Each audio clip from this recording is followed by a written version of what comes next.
All right, and away we go. So welcome everybody. I'm thrilled to be able to study with all of you and really excited to welcome Rabbi Esther Hugenholtz, who is the rabbi of Congregation Agudas Achim in Coralville/Iowa City, Iowa. Didn't know there were Jews in Iowa City, did you? Well, there's actually a really wonderful congregation in Iowa City, and Rabbi Hugenholtz is their rabbi. I'm going to share my screen, and we're going to say the blessing for study, and then I'll turn things right over to her. If you'd like to unmute and join me in the blessing so we can hear each other, then now is the time to do so.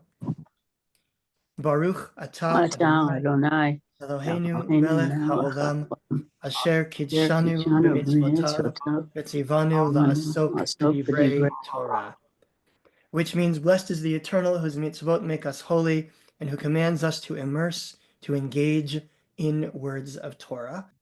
Hi, everyone. So lovely to be with you today. I'm going to try and share my screen.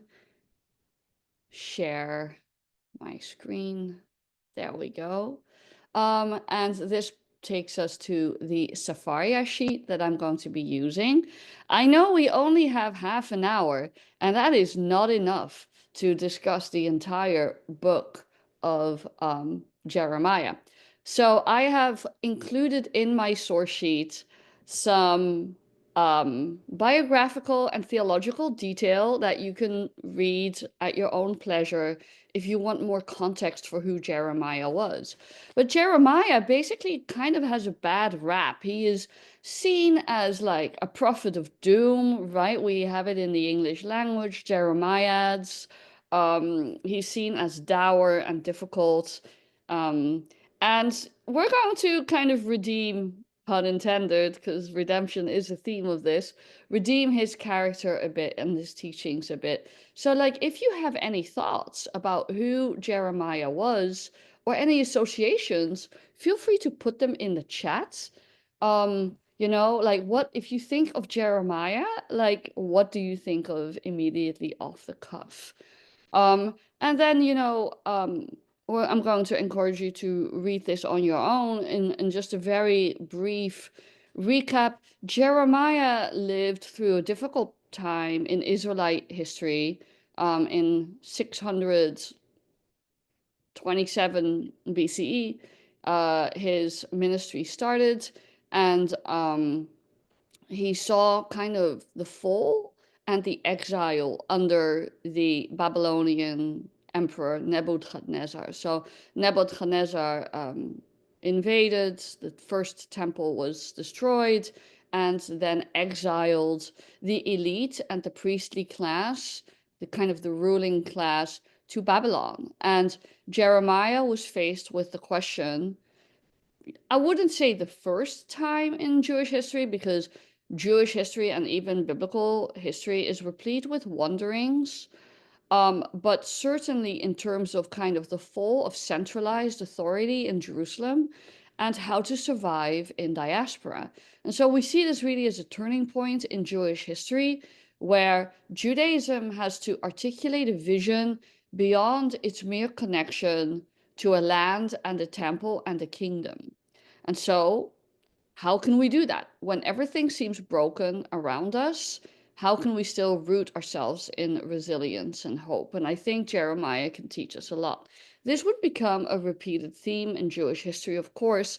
And in some ways, I find that Jeremiah kind of foreshadows the rabbinic period too, right? Where the rabbis lived through the destruction of the Second Temple and are confronted with that question of exile too. I've kind of taken as my inspiration for this text from a modern perspective a book by rabbi and scholar Shaul Magid, The Necessity for Exile. You'll see it referenced in the source sheet too, where Shaul Magid actually argues that the exilic condition is not just kind of a condition of Jewish disempowerment throughout the centuries, but can be seen and reframed as a kind of existential posture. Like, is there something to be learned from exile? Is there something to be experienced in a fruitful way?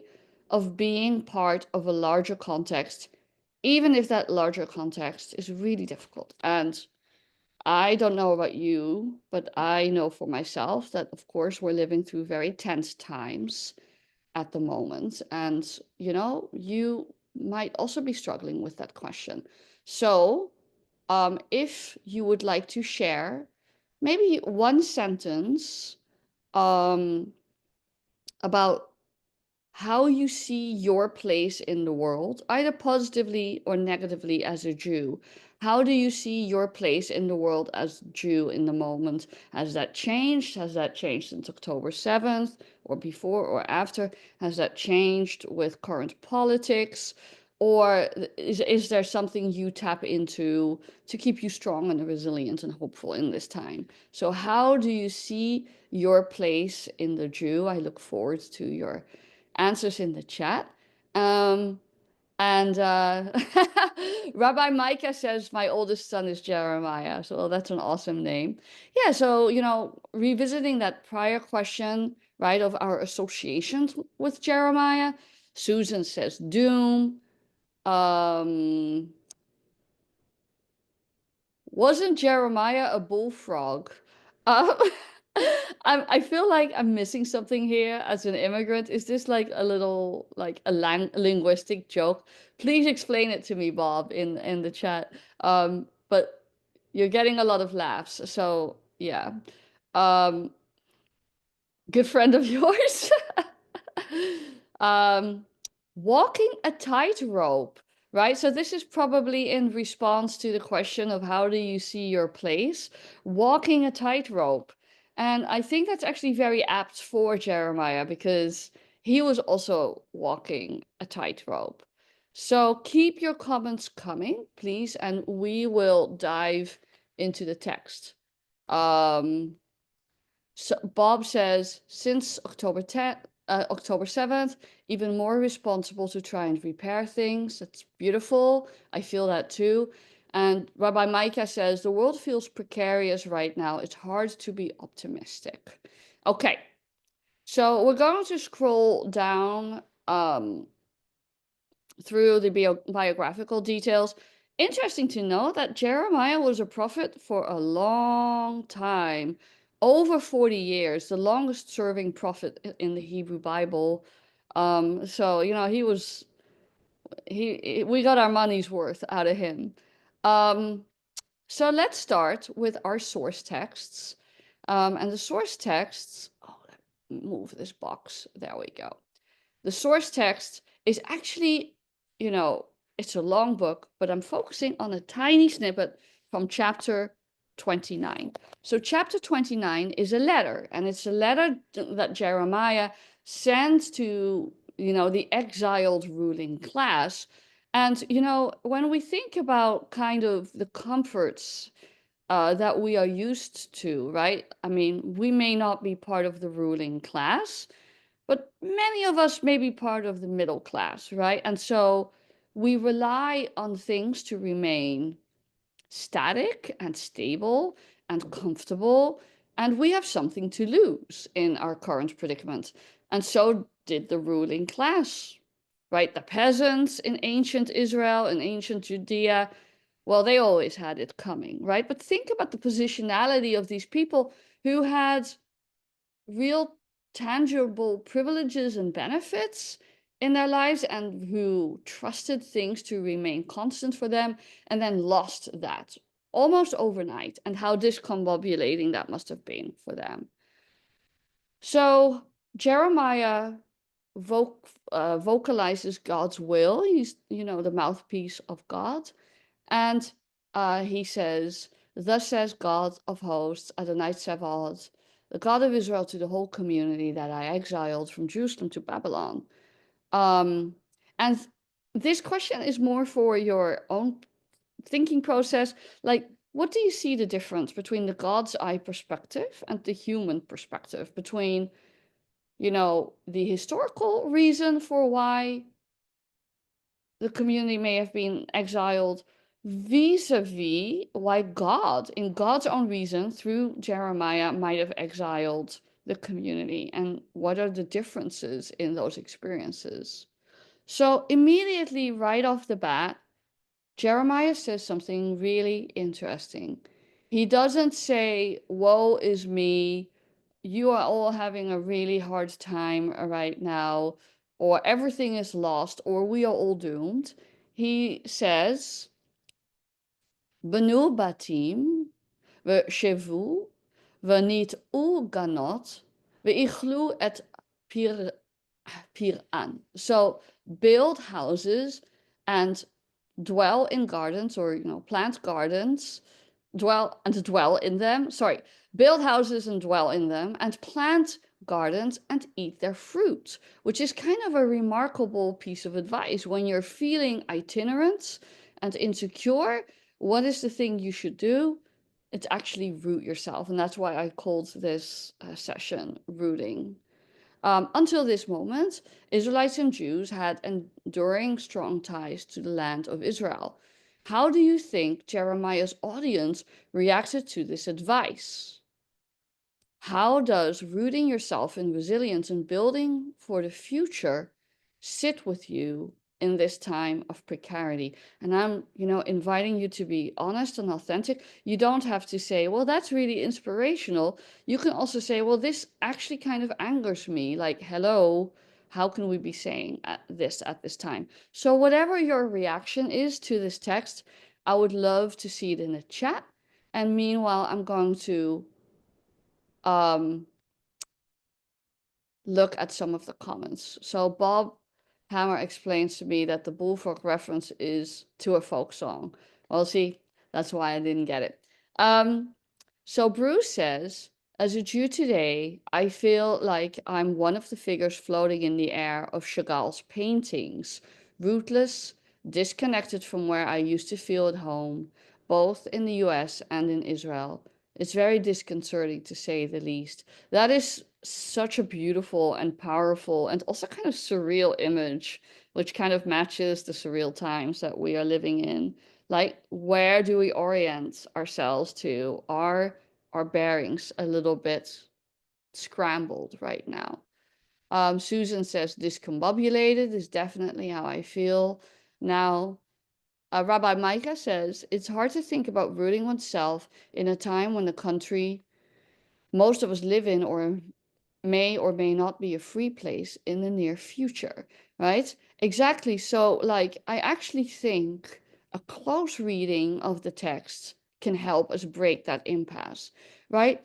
Because Jeremiah isn't saying, become part of the Babylonian ruling class, take up seats with the government. He's not giving a directive for really big, systemic, and ambitious change. Although I think we need big and systemic and ambitious change. But it's really, I'm sorry for the pun, a grassroots effort. Like Jeremiah is keeping it really small. Just build a house, plant a garden. That's all I'm asking for you right now. When everything seems to be falling apart, build a house and plant a garden. And also, eat their fruit. Like the Bible is so terse in its language. So when there's a superfluous piece of text, you gotta wonder why. The verse could have very easily said, build houses, plant gardens. It's kind of implied that we eat their fruits. But I think this emphasis on saying eat their fruits means find joy and nourishment. Don't just think of the labor you have to do to stay rooted and resilient, but also find small moments of achievement and joy and connectedness while you are doing that important work. Because anyone who's been a gardener, including myself, knows how utterly satisfying it is to eat the fruit of your work. So in a way, Jeremiah is taking the big picture, looking at the arc of redemption, but he's doing it by zooming in on this very, very small and controllable and actionable part of our lives. Then he continues, "Kuchu nashim," right? You should take wives and holidu banim v'banot, and beget sons and daughters. Ukuchu livnechem nashim et benotechem tenula anashim, and take for your sons and daughters partners, essentially. that they may bear sons and daughters. Multiply there, urevu sham, and do not decrease. Va'al timatu, and do not decrease. And like, obviously it's very easy to see this literally, and I'm always kind of a little bit skeptical and critical of like a pro-natalist thrust in Judaism, like, oh, what's the Jewish response to continuity? Have more babies. I actually think that's quite problematic. I think there are other ways to increase the Jewish population. Rabbi Micah knows what I mean, right? People convert to Judaism, interfaith families become connected to Judaism. I don't think it has to be as reductionist as literally have Jewish babies, even though I've done my part. I'm above replacement rate. I have 3 kids. I think it's dangerous to kind of take that too literally, and I find it reductionist. But if we take it more metaphorically, right? Multiply there, do not decrease. If you were to interpret this metaphorically, what wisdom about Jewish continuity and growth does it teach you? And like, keep in mind, like, when people are in crisis mode, one of the first things to go is the ability to reproduce, both physically and emotionally and psychologically. So it's kind of bold to say, just as you will make your land fertile, you will make your families fertile. And what does it mean to be fecund or fertile in a more abstract sense? The Torah that we bring into the world, the kind of Judaism that we amplify and share. What can we do to amplify Judaism in this time of precarity, even when we feel isolated? I think the prophet is asking, you are going to lay the infrastructure for something new, for a new vision. What can you birth metaphorically into the world that magnifies Jewish values, the values you believe in as a Jew, and the kind of Judaism that you want to see built? So if you want to put your thoughts in the chat to that, I would love to see that. And of course, I don't want to knock that. Of course, maintaining family culture and the families as small and safe sanctuaries in our lives is incredibly important. We're looking towards Pesach. It's a time to kind of refill our cups and gather together in safe places to teach values to our children. I'm definitely not knocking that, but I'm also saying that we can look beyond that imperative as well. So I'm looking at some of your comments.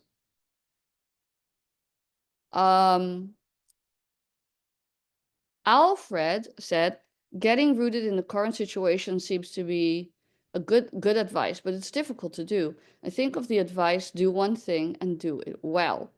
Yes, right. And one of the things that gives me comfort is while the world is what it is, I have this lovely local community that I really cherish. And when I feel despondent, I just think of all the small little things that we can do in our localities. Um, Rabbi Micah says, feels to be a little like one step at a time or inch by inch, row by row, to quote another folk song. Susan says, I think it teaches that in general, we Jews must have community, however we define it. And Rhonda says, continue traditions and teachings in your families and children. Rachel says, thinking about the Midrash that says that the leaders of the Hebrews in Egypt all agreed to stop having children under Pharaoh's decree until Miriam told them they were wrong. That is a beautiful connection, right? That is kind of the dystopian answer to that. Like, that's what happens when people lose hope, when they lose tikva, right? Like, okay, the gig is up. We might as well give up now, right? And that was disastrous until Miriam reversed it, right? um yeah, there's a difference between a scarcity mindset and an abundance mindset, and I do think that Jeremiah really preaches from an abundance mindset. um Intermarriage is a great way to expand. It certainly worked in our family. I agree. You don't lose a Jew. You gain a whole bunch of Jew-loving Gentiles who may or may not choose to become Jews, or who may or may not stay friends and allies of the Jewish people. So it's a win-win either way. Um, so now I'm going to skip a little bit ahead. There's some fluff in between. I cut it out, and we're going to Jeremiah 29:7. And now we are kind of expanding our concentric circle a little bit. This is a famous verse, and it is so beautiful. And seek the welfare of the city to which I have exiled you, and pray to God in its behalf, for in its prosperity you shall prosper. And that is, obviously we have to take the historical context. Often cities were kind of city states. They weren't, always like the cities that we think of nowadays, where, populations are pretty decentralized. In the ancient, Near East, you had city states, and Babylon would have been a very powerful center of commerce and governance. But still, it doesn't say, Malchut, kingdom. It doesn't say Memshala, um, state. It says Ir, city, right? And I think there's like a possibility to read that a little bit in kind of a localist, diasporist, countercultural way, where it's like whatever the powerful decide, we can still root ourselves in our local context. And that could be New York, right? A metropolis of millions, or it could be Iowa City, a college town of 70,000 people, or anything in between. But the idea that we orient ourselves to our localities, I think, is very, very powerful. So here's another question, that I would love to read your thoughts on in the chat. What does it mean for us to invest ourselves in places that can feel precarious, unsafe, and even hostile, showing up for our local communities time and again? How do we balance dissent with commitment to the places we live? How can we balance dissent with commitment to the places we live? Kind of reminds me of that quote, dissent is the highest form of patriotism, right? Looking at some more comments. Rhonda says, I work in nonpartisan voter engagement and share this all the time. This is really great. Thank you on behalf of those of us like myself who cannot yet vote because I'm a green card holder. Paula says, focus on our values. Rabbi Micah says, in some cases, dissent is commitment. If we care about a place, we will criticize its government. Exactly, right? And yeah, those things are not at odds with each other. Rachel says, I was just listening to a Hartman podcast discussing how communities can't just be made up of yes men. No, they certainly can't. And it's important to know, if you look at Jeremiah's biography, he was imprisoned. There were false prophets who were in the seats of power, pandering to leaders, telling them what they wanted to hear. And Jeremiah was like, no, no, no, no, no, no, no. We need to see the stuff for what it is. And it's, guys, it's going to be rough. And you are sinning, right? He spoke truth to power. And it's important to know that there was another class of prophets who were yes men and who were not doing that. And Jeremiah paid for it. He was imprisoned. But ultimately, his vision is the one that endures. Jeremiah 29:10. For thus said God, when Babylon's 70 years are over, I will take note of you, and I will fulfill to you my promise of favor to bring you back to this place. So here is a tension, right? So, yes, on the one hand, we have to root ourselves in the places where we are in our corner of the diaspora. And every Seder, we also say, like, L'Shana Haba B'Yerushalayim, right? Next year in Jerusalem. The ultimate fulfillment is to be redeemed in some way. Probably in the land of Israel, certainly in Jeremiah's historical understanding, that would have been the land of Israel. Maybe in our contemporary understanding, that's also the land of Israel. Maybe it's something more metaphorical and spiritual. Maybe the land of Israel is an anchor to talk about universal redemption. But we're going to take a look at this tension between exile and return. So, what do you make of the tension between exile and return? In his book, The Necessity of Exile, Shaul Magid argues that the exilic condition is a type of existential posture, borrowing, that's me, borrowing from the language of Shaul Magid, Shai Held, sorry, because it keeps us grounded, humble, and resilient, and perhaps in deeper relationship with other peoples. What do we stand to gain and lose from both being in exile and in the resolution of exile through return to the land of Israel? So I would argue that this idea that we pray for the prosperity of the city where we live is this exilic posture, right? Is this existential posture of we don't need to see exile only as a negative state. We can also see it as a state where we are woven through the fabric of our societies, or to use, a more Talmudic metaphor, scattered like seeds all throughout the diaspora to bring a light unto the nations, or a mystical metaphor, shards of light that we need to collect and redeem after the breaking of the vessels, right? So I would love to hear some of your thoughts about this tension between the hope of return and return to what, and also like finding a kind of mindfulness in exile in the place where you are now. So if you want to share that in our last few minutes in the chat, that would be wonderful. I'm mindful of the time. So we are closing out with this very optimistic text, which is a good way to close out. For I am mindful of the plans I have made concerning you, declares God, plans for your welfare, not for disaster, to give you latet lachem acharit v'tikva, a future and a hope, or a hopeful future, right? Um, so ultimately, he does want to bring comfort, but not in a kind of trite way, in a way of like, we first have to wrestle through our predicament to come out resilient on the other end. Rachel says, I'm struggling with return to what in the current state of Israel?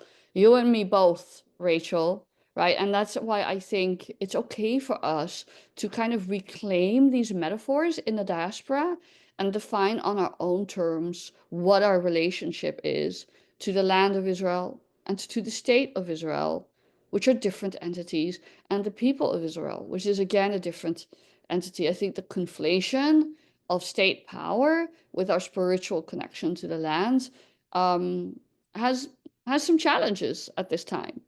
Um, and as a kind of final question, what does it mean to trust in the long arc of history at a time like this? And then there I put kind of a little spiritual, like a little homer, like a little spiritual nourishment in here. When you call to me and pray to me, I will give heed to you. You will search for me and find me, if only you seek me wholeheartedly. Wholeheartedly with all our hearts. What do you think is the place of intuition, commitment, and even devotion in finding purpose and resilience where we are planted? This is not just a political or civic endeavor. This is also spiritual endeavor, right? To create a sense of shlemut, of wholeness in ourselves as the fuel that fuels our engines for social change or finding our place here as well. What kind of spirituality and connection to God can unfold in our exilic state and at this present moment? So I will leave it with that, and any meaning and purpose you discern for today. What has the prophet Jeremiah taught you in this moment? What hope and strength have you derived from these words? Right. Well, you've left us with a lot to think about. I want to thank Rabbi Esther Hugenholtz for this. I wanted like 15 minutes to talk about every one of your questions. I thought this was so rich.